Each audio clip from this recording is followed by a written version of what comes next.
देशव्यापी रूपमा राष्ट्रिय पोषण लेखाजोखा अभियान चलेको छ र यसैमा मैले अनुरोध गर्दै 6 देखि 59 महिनाका बालबालिकाहरूको मम्मीहरूलाई चाहिँ पोषण लेखाजोखा गराउनुहोस्, आफ्नो बच्चाको र पोषण अवस्था कस्तो छ भनेर याद गर्नुहोला भनेर अनुरोध भिडियो बनाउँदै गर्दा धेरैजनाले चाहिँ कन्सर्न देखाउनु भएको हुनाले चाहिँ मेरो बच्चाको चाहिँ कति चाहिँ वेट हुनुपर्छ, उसको हाइट यति छ, वेट यति छ, उमेर यति भयो, मेरो बच्चा नानी हो, प्रिम्याच्योर हो भन्ने हिसाबमा इनबक्समा धेरै भिडियो कमेन्टहरू आएको हुनाले चाहिँ मैले यो भिडियो बनाएको छु र यो भिडियो मार्फत सहज तरिकाले आमाहरू साथसाथै हाम्रो स्वास्थ्य कर्मीहरूलाई पनि यो जिएडी स्कोर मार्फत बच्चाको पोषण अवस्था कस्तो छ त भनेर चाहिँ बुझ्नलाई सहज होस् भनेर यो भिडियो बनाएको छु।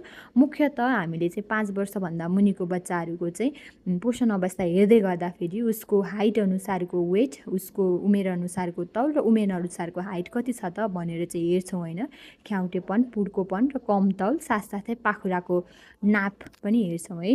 र यसमा पोषण अवस्था चाहिँ पत्ता लगाउँछौँ है। कुपोषण भन्नाले कम अथवा बढी तौल पनि हामीले कुपोषण हुन्छ भनेर मैले अगाडिको भिडियोमा पनि भनेको छु। र यसको लागि हामीले मुख्यतः WHO को जेडी स्कोर मार्फत चाहिँ हेर्छौँ, मिडियन मार्फत हेर्छौँ।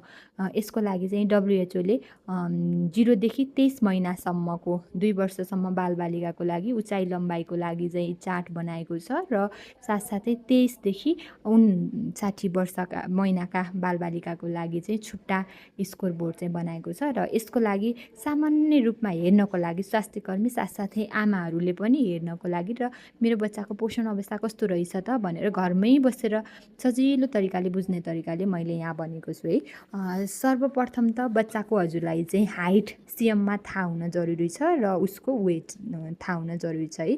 यसको लागि हजुरहरूले सर्वप्रथम बच्चाको हाइट यो 0 देखि 23 महिनाको पर्सन भने बच्चा यो चार्ट हेर्नु होला। यो अलरेडी मैले अपलोड गरेको छु र 24 महिनादेखि 59 महिनाको छ भने चाहिँ यो चार्ट चाहिँ हेर्नु होला है।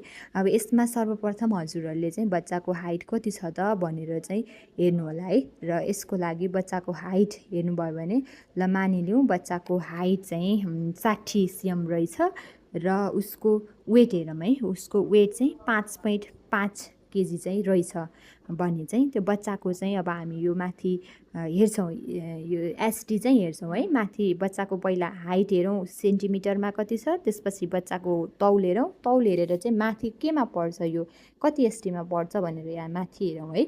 र माथि यो एसटी हेर्दै गर्दापछि चाहिँ बल्ल हामीलाई थाहा हुन्छ कि बच्चाको पोषण अवस्था कस्तो छ भनेर है। सँगसँगै यो बालिका हो कि बालक हो पनि आफै हेर्नु होला। र यसमा हेर्दै गर्दाखेरि चाहिँ -1 देखि तल एसटीमा पर्छ भने